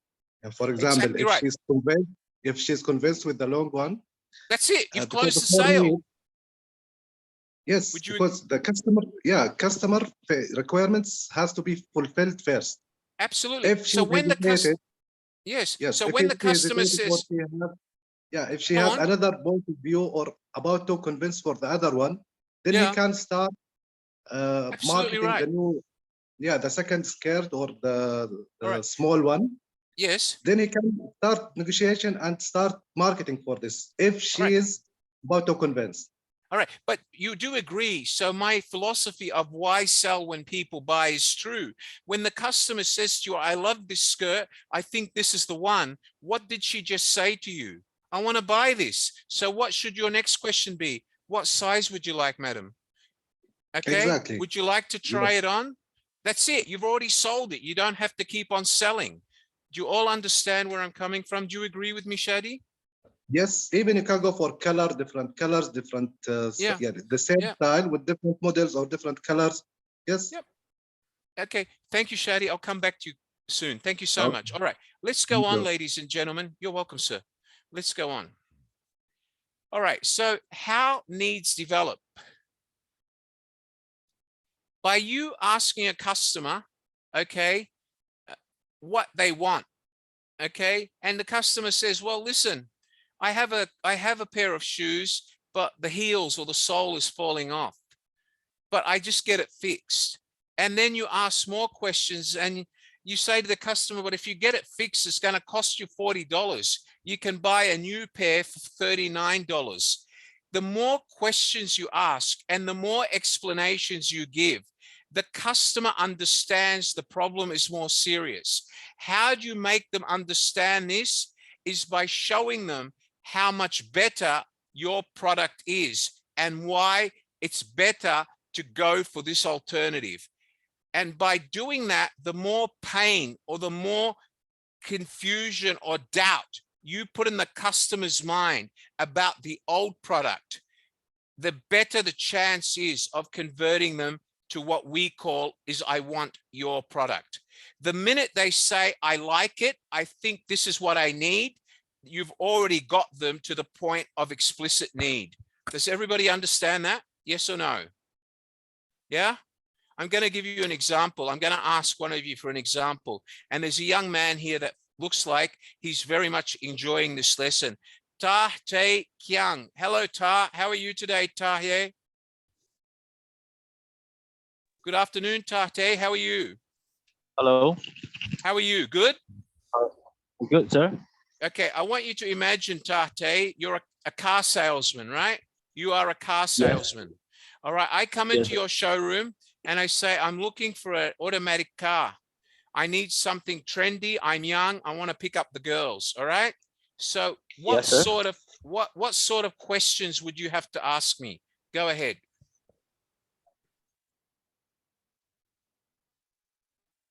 What kind of car do you want to? No, I don't know. I want you to tell me. You're the salesman. So I told you I want to buy a car. I want something automatic and something that's going to make me young and trendy so I can pick up the girls. So you have to ask me questions about what sort of car you want to sell me. What questions would you ask? We have I want to give you advice of for a sport type. No, okay. No, you're not on the right track. That's good. I wanted you to make that mistake. I wanted you not to know so I can teach you. Very good. So what I want you to do now is I want you to listen on how you would sell a car. All right. I'm going to come back to you later and ask you. All right, guys, let's talk about it. So we're going to take a customer who has a problem. He thinks he wants to buy the solution, and you're going to take him from here to here. Remember, he has to have an explicit need for you to close the sale. A clear statement of the buyer's want or desire to buy. Like the young lady, I love this skirt. I think the black skirt's going to look good on me. I think this is the one. She's already said yes. All right. Okay, let's go on. Okay, let's go on. We're going to talk about it. The way you're going to do this is by asking 4 different types of questions. The first question you're going to ask are related to the circumstances of the customer. The customer's coming in to buy a car. You have to ask him, welcome, sir. Are you looking for a car? Yes. Tell me, what are you driving right now? How long have you had the car? Why do you want to buy a new car? How much do you spend on your car every week on petrol? How many kilometers do you travel every day? Are you after a cost-saving car, a fast car, or just a car to make you look good and travel fast? Or are you not worried about cost of petrol? You need to ask questions to identify the customer's current circumstances. These are called circumstance questions. The next type of question you need to ask are anxiety questions. These are questions that identify the problems the customer is having now. So what you're telling me, sir, you've had your car for 5 years and it runs on petrol and you're spending too much petrol and it's becoming expensive. Is that correct? Yes. The customer just identified the problem to you, which you have to fix. The repercussion. Now, once the customer tells you about the problems, he's already told you he has an implied need. What is the implied need again? Implied need is a statement of the buyer's problem. He tells you about his problem. And he tells you about why he's unhappy with the current situation. The next thing we do, we have to change this implied need to an explicit need. So we have to ask repercussion questions. What are repercussion questions? Where's the lady that sells first aid kits? Where are you, young lady? Can you switch on your microphone? Switch on your microphone. Where are you? The first aid lady? Are you here? Can you unmute your microphone? No? Okay, let me go on. So what are the repercussion questions? Let me give you an example. What you're telling me, sir, is if you were to keep driving the car you have now and spending $40 or $50 on petrol every week, that means that one day you will not be able to afford to drive a car and you may have to give up the car. Is that right? Yes. What am I trying to do with the repercussion? I'm trying to make him feel the pain. What would happen if he does not change from what he has to what I'm showing him? Do you all understand that? It is the repercussion. So he's already told me about the problems. Remember, this is the problems. He's already told me about the problems. So here, what will happen? What are the consequences if he doesn't fix those problems? Does everybody understand what I mean by repercussion? Yes or no? All right. And the last one is expectation. Mr. Amala, if I could show you a sports car that would make you look like a 21-year-old single guy with a good job, a nice flashy car with leather interior, the one that runs on hybrid fuel, which will save you $20 a month at the petrol pump, and I could give you a trade-in on your current car, would that solve your problem? Would you be a happy man? If Amala puts his thumbs up and says yes, what is left for you to do? You no longer have to sell. You need, the next question would be, Amala, what color are you looking for? I don't know. Well, let me tell you, Amala, I'm sure you want to change and drive a new car as soon as possible. How about a red one? I've got a red one, just arrived yesterday. Can I take you outside and show you? And as you're showing it to him, what do you do next?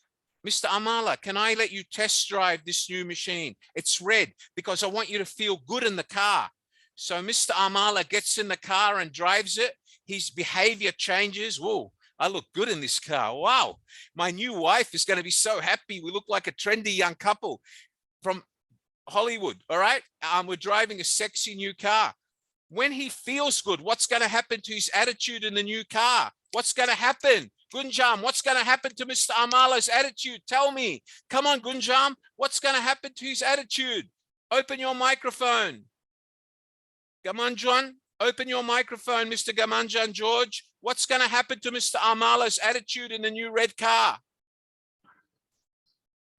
Come on. You wish to buy the car.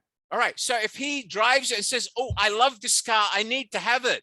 Has he already said yes, or do I need to try to sell? What have I just done? Do I still need to sell, or has he already said yes? Oh, I've already said yes. So what should I do now? What should I be talking about now? So what you'll now be talking about is the price. All right, so now I should say, okay, Mr. Amala, will you be paying in cash or through bank finance?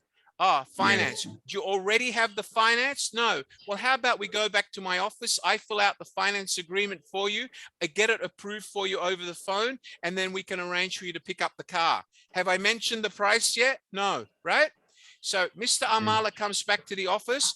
Mr. Amala, I have two finance companies, Company A and Company B. Let me tell you about both and tell me which one you prefer, right? When do I mention the price? Where do you think I mention it? Right at the end before he signs the piece of paper. Why? Because if I mention it earlier, what will happen? What will happen? What will happen? Can you tell me? If I mention it earlier, he might be asking, should I shop around? Okay, so you only mention the price right at the end. Once you've got the bank and you say, okay, let me tell you now about how much this is going to cost. The model you just tried out is selling at 40,000 US dollars. I'm going to give you a trade-in on your old car at $9,000. And because you're buying it today, I'm going to give you an extra $200 off. How do you feel about that? And when Mr. Amala keeps talking about all the discounts, he's going to say yes. All right. And then you say to him, what you need to pay today is the deposit, and you can drive the car out in 3 hours time. So you should always talk about the price in a positive way. You should never say, are you happy with this price? Okay, thank you, Amala. Now let me tell you how much it's going to cost for me to deliver that car for you. Let me tell you about how much money I'm going to save. You should always talk about the price in a positive way, and you should tie the price to the benefits. Yeah, it is costing you $40,000, Amala, but remember, if I can save you $50 a week in petrol over 12 months, $50 over 12 months is $600. $600 over 10 years is $6,000. And you said your budget was only $35,000. I've met your budget because in 6 years, I've saved you $6,000. But if you stay with the car you've got now, in 6 years, you're going to be $6,000 poorer and still driving the old-fashioned car, and no girls are going to want to go out with you. Does everybody understand what I'm talking about? Wave your hands, everyone. Wave your hands. Come on. Okay, good. So once Mr. Amala says, yes, I love this car, I need to have it, he's already identified his explicit needs, right? And he's already happy. He wants the red car tomorrow. Okay. So now all I need to do is tell him about the benefits of getting this car.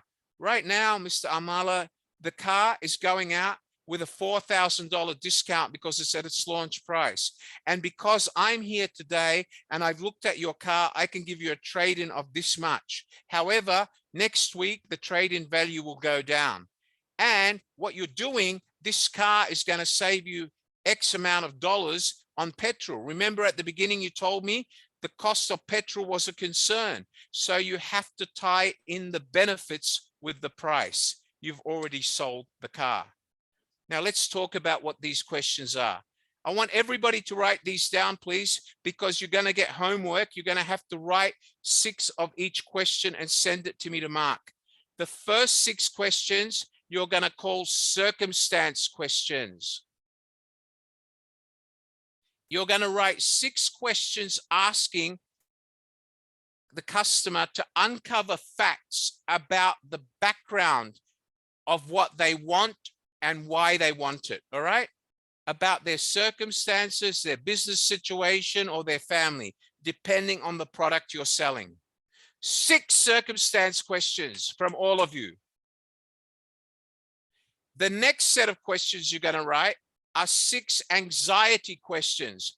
Remember, anxiety uncovers the buyer's problems, because if you can identify problems, difficulties, and dissatisfactions, you will be able to actually talk about the consequences. But if you don't know the problems, you will not be able to show them the consequences. Therefore, they will not buy. Does everybody understand that? Yes or no? Wave your hands. Come on. Okay, good. Now, remember, once you've identified the problems, you have to ask them questions to make them realize the consequences if they do not change or buy your product. I want you to write 6 practice questions with consequences, effects, or implications if your customer does not buy your product, which is better than what he has now, or will solve the problems he has now. And the more painful these questions are, the better chance the customer will say, I need to have this today. Do you understand that? If you don't make the customer feel like there's something wrong, he will not buy. You must ask questions, identify the problem, and then cause him pain by the consequences if he doesn't buy your product. For example, I've got an iron, but the other day it burnt my shirt. If the customer says, oh, but maybe I just use the old iron. Ma'am, what happens if your iron blows up and burns down the house? Which one is cheaper, the old iron you have or a new iron for $40? Your iron may have electrical fault. Are you prepared to take the risk and put your family at risk? What am I trying to do? I'm trying to cause the customer pain by raising the consequences or the implications so the customer convinces themselves to buy. Do you all follow that? Yes or no?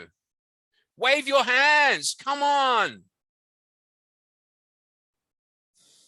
And the last questions I want you to write are 6 expectation questions.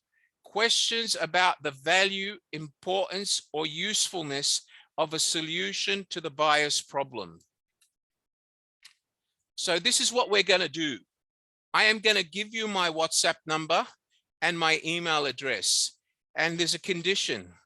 If you all send me the questions by Tuesday, I will actually come back next Saturday with part 2 of this.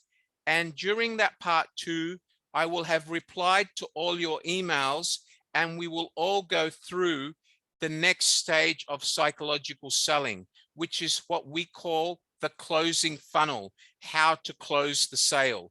And I will also teach you how to deal with resistance, okay, resistance and other elements of negativity, all right? We will deal with objection, indifference, and skepticism, okay? What does rejection mean? Rejection means they don't want to buy because of either objection, skepticism, or indifference.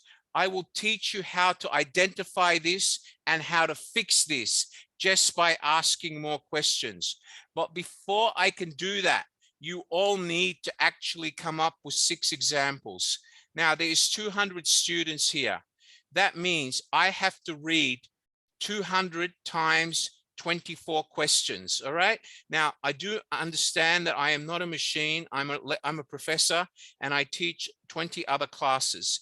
So if you all send me 6 questions and make sure you label them, make sure you put a label.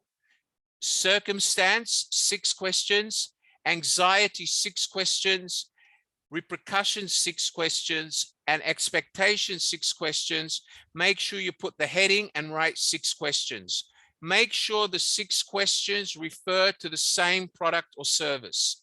At the top of the page, tell me what your product or service is.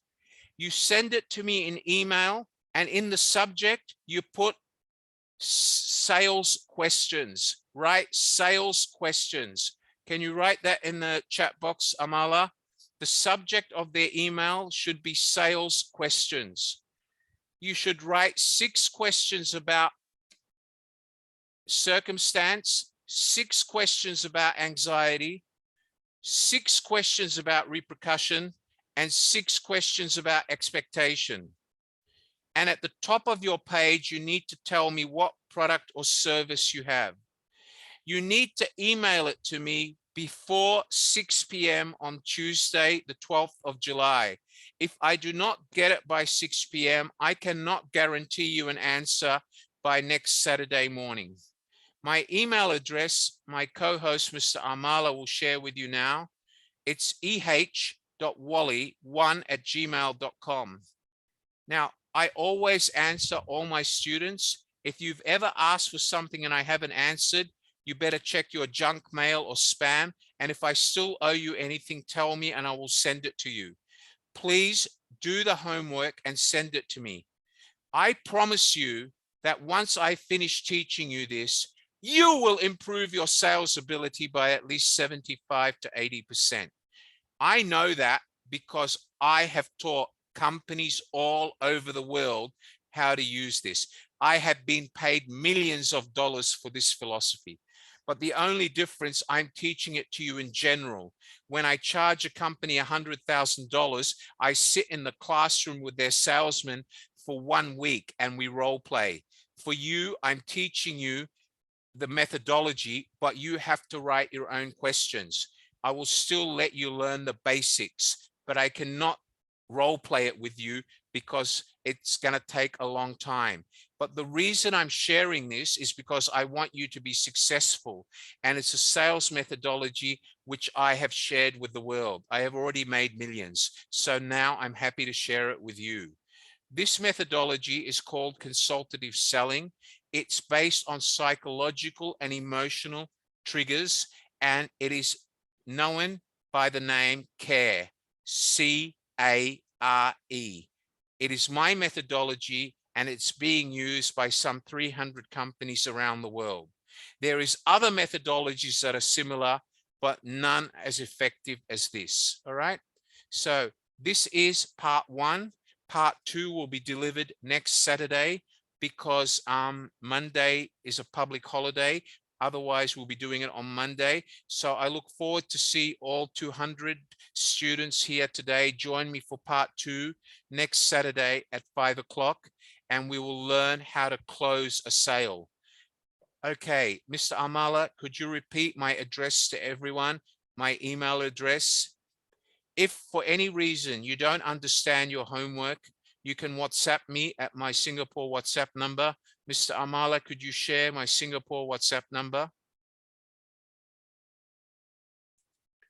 Okay, let me take questions. Does anybody here want to ask me any questions about consultative selling today? Would anybody like to test me?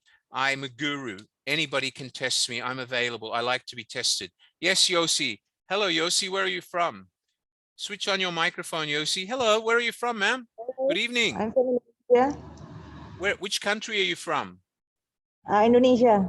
And have you learned anything from this tonight? Yes, of course, yes. All right. Please do your homework and let me teach you how to sell and become a millionaire.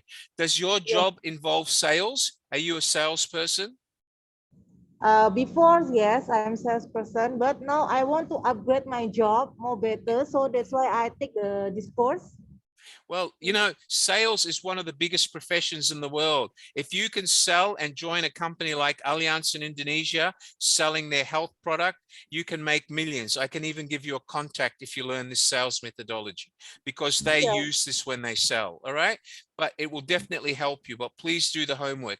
So if you look at the examples I gave about people wanting to save money, retirement money, and planning for projects, they're the sorts of services that Allianz sell. So maybe you can use those as your product and come up with the questions. All right. Okay.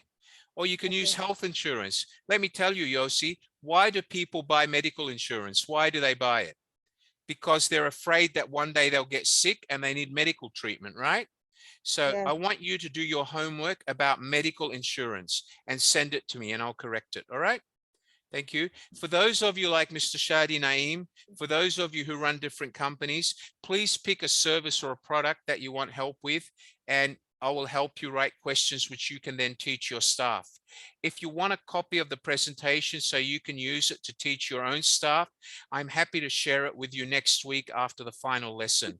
If you've asked me for any presentations in the past and to date you have not received them, please check your junk mail or spam, because there's about 30 students that have not replied thank you to me. Please check, because I spend a lot of time sending material to people. If I have not sent you material, please WhatsApp me and say, Wally, you told me in BizTalk 46 you're going to send this. I have not received it. I promise you I will send it again by Tuesday. Please do that, because I take my job very seriously. And when I promise something, I want you to get the tools. All right. Does everybody understand that? Okay. Ladies and gentlemen, from me, Wally Rauda, your host tonight, my background, I have been an academic for more than 38 years. I started my career as a university student at one point selling life insurance. I got so frustrated knocking on doors, I decided to teach other salesmen how to sell life insurance. The consultative methodology, CARE, as I call it, has been around ever since I was 22 years old. There's a lot of imitations out there, but this one is accurate. Insurance companies in Indonesia, all over the world, and banks use this. The people that sell Rolls-Royce engines use this with airlines.